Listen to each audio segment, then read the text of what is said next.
Hello दोस्तों, नमस्कार। Welcome to सपना सरस्वत खाना खजाना। आज जिसने मेरे चैनल को अब तक सब्सक्राइब नहीं किया है वो मेरे चैनल को सब्सक्राइब कर दें। लेटेस्ट वीडियो पाने के लिए बेल आइकन को दबाएं। आज हम बनाने जा रहे हैं मैंगो शेक। उसके लिए मैंने एक मैंगो था जो काट के रखा है। आपको बिना रेशे वाला मैंगो लेना है। ये मैंने चीनी दे रखी है। ये नारियल का बुरादा है। ये चेरी है।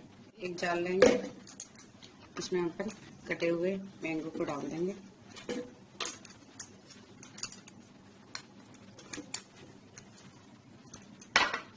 इसमें स्वाद अनुसार चीनी डालेंगे।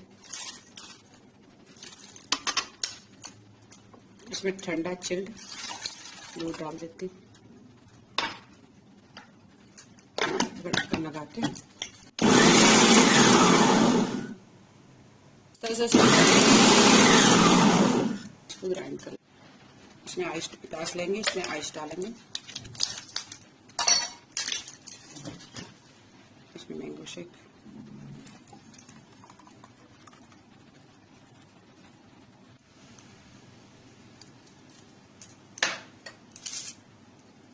इसमें नारियल पाउडर डाल दिया, चेरी डाल दी है।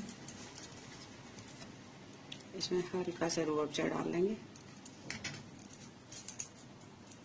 जो हमारा मैंगो शेक बनके तैयार। ऐसे वीडियो पाने के लिए फिर मिलते हैं। अगर आपको ये मेरा वीडियो पसंद आया हो तो लाइक शेयर जरूर करें। Okay, bye.